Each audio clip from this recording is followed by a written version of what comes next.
반갑습니다. 성지준입니다. 이진숙 방통위원장에 대해 가지고 결국에 헌재가 기각 결정을 내렸죠. 탄핵소추안이 통과가 되고 난 뒤에 거의 174일 가까이나 시간이 지나고 나서야 기각 결정이 나왔습니다. 이거를 두고서도 지금 벌써부터 여러 가지 얘기가 나오고 있고, 특히나 이제 우리가 기다리고 있는 게 한덕수 권한대행 같은 지조 있고 줏대 있는 그런 분이 빨리 이제 헌재에서 탄핵안을 기각을 시켜줘서 돌아오는 걸 기대하고 있는데, 이 한덕수 권한대행에 대한 탄핵안조차도 이 헌재에서 좀 이상한 결정을 내리는 거 아닌가, 벌써부터 그런 걱정이 나오고 있습니다. 그도 그럴 것이 일단 헌재에서 174일이나 걸렸다라는 것도 납득이 안 되죠. 원래 이제 그 법적으로 180일 내에 결정을 내리도록 돼 있습니다. 6개월 내에 결정을 내려야 되거든요. 근데 174일이 걸렸다라는 것은 끌 수 있는 시간을 최대한 다 끌었다라는 뜻밖에 되지 않는 것이고, 그리고 또 두 번째 같은 경우는 4대 4 결정이 나왔다라는 충격적인 얘기입니다. 사실상 이제 그 이진수 방통위원장 같은 경우는 실질적으로 근무했던 시간이 이틀밖에 안 돼요. 이틀도 사실 이제 넉넉하게 잡아가지고 이틀인 거고요. 사실상 뭐 첫째 날 같은 경우는 가가지고 뭐 짐 풀고 뭐 그다음에 이제 또 뭐 인수인계 받고 보고 받고 이러면 끝인 거 아니겠습니까? 하루 정도밖에 일을 안 한 겁니다. 하루 정도밖에 일을 안 한 사람에 대해 가지고 도대체 무슨 탄핵거리가 있다고 174일이나 걸리며 무슨 탄핵거리가 있다고 4대 4로 인용과 기각이 나뉠 수가 있겠습니까? 그러다 보니까 헌재에 대해 가지고 지금 막 게시판이 막 터져나가고 있다라고 해요. 아니 도대체 이게 어떻게 탄핵거리가 될 수 있다고 4명이나 이거를 인용할 수가 있냐. 그리고 또 생각을 해봤을 때 2인 체제가 불법이냐 합법이냐 이거를 가지고 이제 따지는 것인데 그거를 따지는데 도대체 왜 174일이나 걸립니까?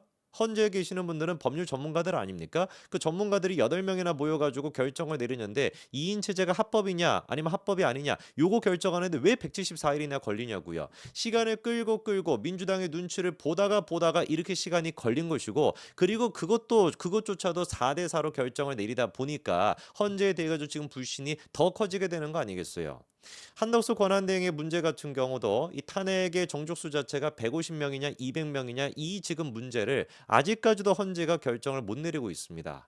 이거는 2인 체제가 불법이냐 아니냐를 결정하는 것만큼이나 간단한 문제 아닌가요? 권한대행을 총리로 볼 것이냐, 권한대행을 대통령의 그걸로 볼 것이냐, 총리로 본다면 150명의 탄핵안이 필요한 것이고, 아니면 대통령으로 본다면 200명인 것인데, 이 간단한 것조차도 왜 헌재가 아직까지도 결정을 못 내립니까? 진작에 이거를 결정을 내려줘가지고 사실상 각하를 했어야 되는 것인데 아직까지도 시간을 끌고 있는 걸 보니까 이 불안감이 생길 수밖에 없는 것이죠. 정말 한번 두고 보자고요. 이진숙 위원장에 대해서도 4대 4라고 하는 얼토당토하는 결정을 내렸는데 한덕수 권한대행에 대해서는 5대 3 이렇게 나와버리는 건 아닐지 진짜 제가 걱정이 됩니다. 그리고 지금 한덕수 권한대행이 빨리 돌아와야 된다라고 생각하는 게 뭐냐면, 현재 지금 권한대행을 맡고 있는 최상목에 대해 가지고 시간이 가면 갈수록 이 불신의 벽이 더 지금 생기고 있다라는 거예요. 애당초 일단 법리적으로 봐도 최상목 권한대행에 대해 가지고 우리가 의구심을 가질 수밖에 없습니다. 왜? 최상목 권한대행 같은 경우는 지금 4개의 직을 가지고 있는 상태입니다. 경제부총리죠. 거기에다가 이제 경제부총리뿐만 아니라 또 이제 장관직까지 지금 맡고 있죠. 그렇죠? 거기에다가 총리에 대한 권한대행을 맡고 있죠. 대통령에 대한 권한대행까지도 맡고 있습니다. 그럼 기획재정부 장관, 부총리, 거기에다가 총리 대행, 대통령 대행 4개 지금 포잡을 맡고 있는 상태인데, 이게 지금 권한이 한 사람한테 이렇게나 많이 모여 있다라는 것이 대한민국의 법치 그리고 또 자유민주주의에 맞는 거겠습니까? 법리적으로 봐도 헌법적으로 봐도 이거는 문제가 있는 거예요. 하루빨리 그렇기 때문에 헌재에서 한덕수에 대해서 기각을 내려서 복귀를 시켜야 되는 것이고, 두 번째가 뭐냐? 지금 이제 최상목에 대해 가지고 나오는 얘기가 줏대가 없다. 이리저리 지금 막 흔들리고 있다라는 거예요. 그럼 최상목을 흔드는 사람이 누가 있냐? 지목되는 사람이 두 사람이 있습니다. 하나가 지금 경찰이고요. 나머지 하나가 놀랍게도 이창용 한국은행 총재인데, 경찰에 대한 얘기부터 해보면은요. 지금 경찰 같은 경우는 대한민국 정부를 아예 그냥 개무시를 하고 있어요. 이번에 서울서부지법에 대한 난동 그 사태가 있었죠. 그렇죠? 그 사태가 발생했던 것이 한 새벽 한 2시, 3시 그 정도 사이였습니다. 놀랍게도 그런데 최상목 경제부총리 그리고 권한대행이 관련돼 가지고 보고를 받았던 게 언제라는 거예요? 아침 9시 반이라는 거 아닙니까? 무려 그러니까 사고가 발생하고 난 뒤에 6시간 반 정도 시간이 지나고 나서야 경찰에 보고가 있었던 것이고 그 보고 같은 경우도 어떻게 이루어졌던 거예요? 최상목 경제부총리가 언론을 보고 야 이런 사태가 있었냐? 이거 관련돼 가지고 보고해 라고 꾸짖어 가지고 그 이후에 경찰이 그제서야 보고를 했다는 겁니다. 이 사태에 대해 가지고 경찰이 하는 얘기도 지금 기가 막힌 게 뭐냐면 자기들이 판단했었을 때는 한덕수 총리가 탄핵 소추가 됐다. 그렇기 때문에 총리실에는 아예 그냥 우리가 보고를 안 해도 괜찮다라고 판단했다. 이게 지금 경찰의 입장입니다.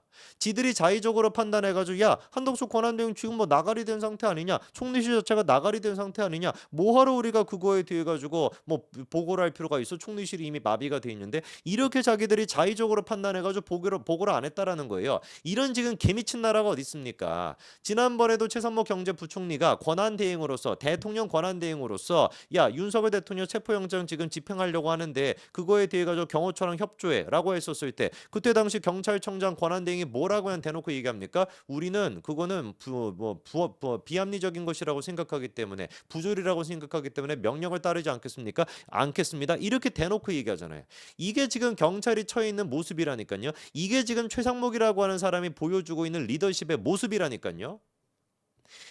만약에 그러면은 이런 사태가 발생하고 난 뒤에 최상목이가 경찰을 완전히 조진다, 완전히 강력하게 뭔가 대응을 한다, 이러면 또 모르겠는데 그것도 지금 구두로 경고하는 걸로 끝났다라는 거 아닙니까? 그 배경으로 지목이 되고 있는 게 다른 게 아니라 왜 이렇게 최상목이가 경찰에 대해 가지고 쩔쩔매고 있냐? 그 배경이 뭐라는 거예요? 본인 스스로가 지금 12.3 계엄 사태 그거에 대해 가지고 피의자로 올라갈 수 있다, 수사 대상이다라고 하는 그 걱정 때문에 경찰 국수본에 대해 가지고 뭔가 갈등 관계를 안 만들려고 한다, 이런 지금 얘기까지 나오는 거예요. 한덕수 권한대행과 완벽하게 180도 다른 모습 아니겠습니까? 한덕수 권한대행은 수사 대상에 안 올라가 있습니까? 민주당이 맨날 대놓고 한덕수 권한대행에 대해 가지고 내란의 공조범이다, 내란의 무슨 뭐 수괴다, 이런 식으로 지금 공격하고 있는 와중임에도 불구하고 한덕수 권한대행은 끝까지 자기의 소신을 지키지 않습니까? 반면에 지금 최상목 같은 경우는 지 수사받는 게 무섭다고 경찰이 지금 쩔쩔매고 있다, 이런 지금 지적이 언론들을 통해서도 나오고 있단 말이에요. 그리고 이 한덕수의 이 지금 한덕수의 뒤를 잇고 있는 최상목을 흔들고 있는 두 번째가 누구냐? 다른 게 아니라 바로 이창용 지금 이제 한국은행 총재인데, 이창용 총재가 지금 한두 번 최대행에 대해 가지고 뭔가 영향력을 행사했던 게 아닙니다. 첫 번째 같은 경우는 최근에 있었던 일이죠, 그렇죠? 20일 국무회의에서 최상목 대행이 갑작스럽게 추경을 뭔가 할 수 있다라는 식으로 입장을 바꿨어요.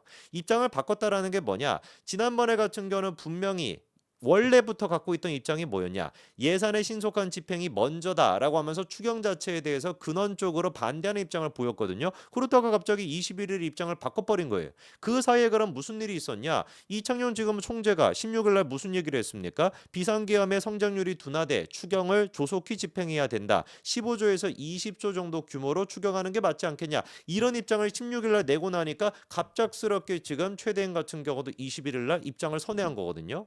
그리고 그것뿐만 아니라 뭐도 있었냐? 이창용이가 또 영향을 끼쳤던 게 헌법재판관 입장에 그 임명에 있어서도 지금 이제 이창용에 영향을 끼쳤다라는 얘기가 있거든요. 그때 당시에 이창용이 뭐라고 했었냐? 국내 정치 상황이 조속히 안정되는 것이 무엇보다 중요하다라고 얘기를 하고, 그리고 난 다음에 이튿날 최대행이 뭐라고 했습니까? 정치적 불확실성을 종식시켜 경제와 민생이익 가능성을 차단하기 위해 헌법재판관을 임명하기로 했다. 사실상 그러니까 이창용이 했던 얘기를 고지고대로 받아가지고 최대행이 이튿날 바로 얘기하고 헌법재판관 2명을 갖다 임명했던 겁니다. 누구도 모르게 국무위원 전체 다 알고 있는 상태가 아닌 상태에서 그런 식으로 임명을 해버린 거예요, 비공개적으로. 누가 지금 영향을 끼친 거겠습니까? 누가 봐도 이창용이 지금 영향을 끼친 것이죠. 그것뿐만 아니라 이 총재가 지난번에 국회 기획재정위원회 거기에서 이제 그 야당 의원들을 갖다가 만나는 자리가 있었는데, 그때 같은 경우도 최상목을 갖다가 축혀 세워주는 그런 모습을 보였죠. 그때 나왔던 유명한 얘기가 뭐였습니까? 국무회의에서 최상용 같은 경우는 계엄에 반대한다라고 밝히고 그 자리를 박차고 나갔던 사람이다. 그 이야기를 대신 전해줬던 사람이 바로 이창용입니다. 그러다 보니까 민주당 내부에서 계엄에 반대해서 뛰쳐나갔다, 그런 이미지가 만들어졌던 게 최상목이고, 그 이미지를 발판으로 해서 야 한덕수 필요 없어, 한덕수 탄핵시켜도 돼, 경제 전문가 오히려 최상목 아니냐, 그리고 또 계엄에 자유로운 사람 최상목 아니냐, 이런 식의 논리가 만들어질 수가 있었던 거거든요. 이창용의 이런 식의 모습에 대해 가지고 일각에서 나오는 얘기는 대학교 때부터 뭐 성격이 그랬다, 고등학교 때부터 성격이 그랬다, 오지랖퍼다, 뭐 이런 지금 지적이 나오고 있습니다만 이창용이가 오지랖퍼고 자시고 뭐 뭐든지 간에 그게 뭐가 중요한 거겠습니까? 거기에 지금 놀아나고 있는 사람이 최상목이라고 하는 게 중요한 거 아니겠어요? 저는 최상목이라고 하는 사람의 정치적 능력 그리고 또 헌법에 기초해 봤었을 때 이 사람의 어떤 자리 자체의 문제성, 권한이 너무 비대해져 있다라는 문제성, 어떤 측면을 생각해 보든지 간에 하루빨리 한덕수 권한대행이 돌아와야 된다라고 봅니다. 그런데 헌재가 이번에 이진수 방통위원장에 대한 결정을 내렸던 그 모습을 본다면 혹여나 한덕수 권한대행에 대해 가지고 당연히 기각이 돼야 되는 게 당연하지 않게 되는 건 아닐까 벌써부터 걱정이 되네요. 여기까지 말씀드리겠습니다. 감사합니다.